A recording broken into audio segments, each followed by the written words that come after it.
Hello and welcome to the Upside Down Life. My name is Evan and I make these videos to be a blessing to you in your walk with the Lord. So if this is your first time or you're coming back for more, thank you for watching the videos. I truly do hope that they're a blessing to you. Today's video, we're going to talk about something that I've actually it's not like a constant struggle, but it's like moments where it rears its head. And I want to talk about the importance of your passion.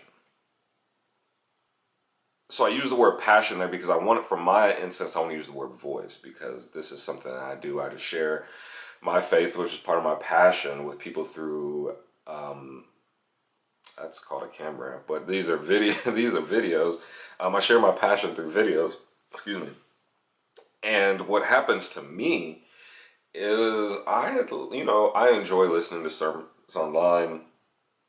And it's not any specific people I listen to. I mean, there are some, but I mean, I listen to a wide range of people. Somebody sends me something. If you have any good sermons, send it to me. Any good music, send it to me. Seriously, I'm always looking for more. So what'll happen is somebody will be preaching, and it may not even be something that like I have revelation on or whatever, but somebody will be sharing, and they'll just make something so clear. Like it'll just be so like duh. Not like I should have figured that out, but you're just thankful that somebody had the revelation and they give it to you and now you have it. But it's to the point where you're like, where I was like, I'm not sure that I need to share anymore because they do it so well. Why would I need to do it? Why would I need to share? And I'm not saying that like I don't have a gift. It's just that like you're really good at this. It's like you're really, really good at it's like having Usain Bolt on your track team and you want to run the 100. Why would I do that? Like, you understand what I'm saying? Like, you're good at this, so let me just chill. And that's where it was in the past, and it's growing into this place of like seeing aspects. Like, there's a pastor I listen to who, man, his ability to illustrate something is crazy. Like, it is so awesome how he's able to speak, and then he gives an illustration, and all of a sudden you're like, that makes perfect sense. But there's these things, there's small things in people sharing that I see that, not going to say I admire, but I definitely want to grow in. I want to become better at. And so I'm saying that to say, to encourage you in whatever field that like you're passionate about and you feel like the Lord is calling you into, don't be discouraged by the other voices that are there. In fact, learn from them because the fact is, like these people who are speaking right now in the faith or any arena you're in, you got to remember that if they're awesome at what they do, like you're blessed to hear them. Like, I'm not even going to go into names of people, but there's some leaders in the church now that you got to remember. And like, if I should tarry in 30 years, there's a good chance they won't be here. And people will say, man, you were able to sit at this person's feet and ask them questions or whatever. And it's not acknowledging a man as any higher than the Lord, but you can acknowledge that some people have a unique relationship with the Lord, that they've put in the time and the effort to grow a deeper relationship. And I say that saying, like, in the Old Testament, there's places where men go to other men who knew the Lord better than them at the time or had a better relationship at the time, or like, I need you to talk to the Lord for me. And I don't think that that's necessarily a bad thing.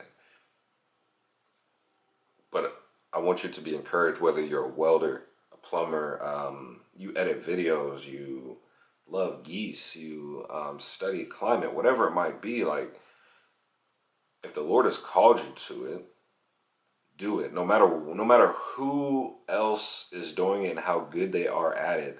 The fact is that there are some people who will only hear your voice, and by that I mean, man, your pronunciation, the location, like those things will make it so that somebody will hear the message from you that from those other voices they won't hear it from.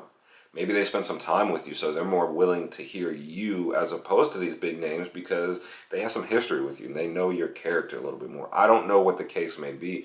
It may be 100 years, it may be 1,000 years, but are you building things that in 1,000 years will still have value? Or will they just be something that will have faded away with the times? And beyond that, when you get into the work of the Lord, when you find that thing, or when you're doing anything as unto the Lord, I just want to remind you what Colossians 3:23 says. And it says this: "And whatever you do, do it heartily, as to the Lord and not to men, knowing that from the Lord you will receive the reward of the inheritance, for you serve the Lord Christ." I just want to encourage you in that it's not like a threat or anything. It's an encouragement that, like, just because these other people are shining and they're doing a great job, there's no reason you can't shine too. Like, there's enough room on this earth for people to do what it is that they're passionate about. And there's 8 billion people, something like that. I forget how many on the earth right now. Like, you'll find some people who vibe with your way of sharing the Lord or whatever it is that you're sharing. But what you need to know is that your voice is important.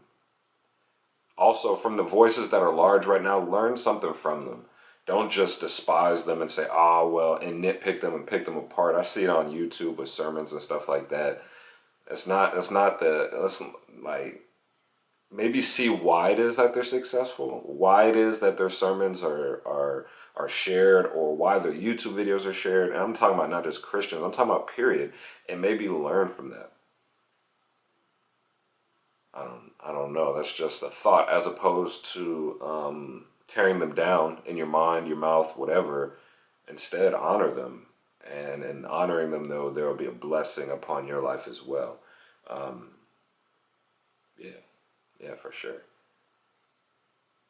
But I'll say this: in the time where you may not be, the person that you look up to or whatever, it's a beautiful time to prepare. And I say that I'm not really talking about the same thing as video. It's just something the Lord really put on my heart.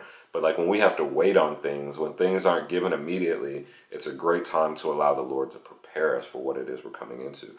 Like, we talk about Saul, the first king of Israel, how he wasn't really like the best dude around, but on the same token, like, he really got the kingship thrown on him. He was just looking for his dad's donkey, and he became the king.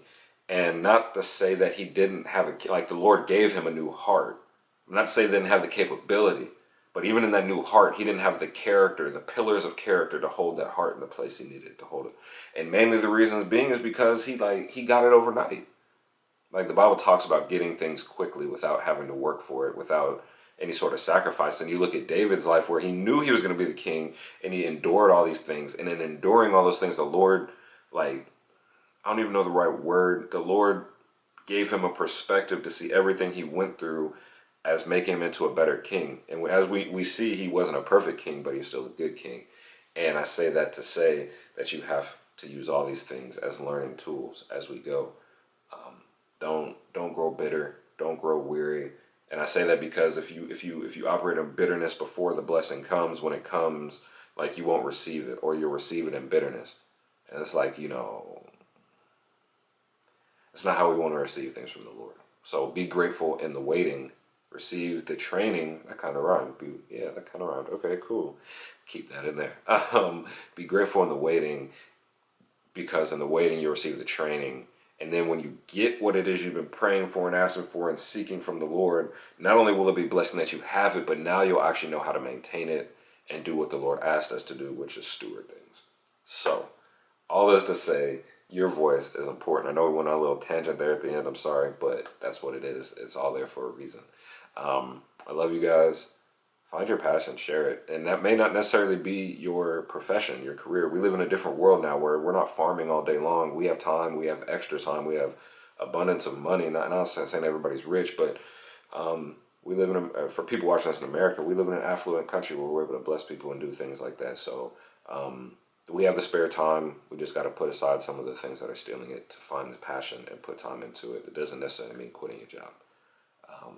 I love you guys. See you next time.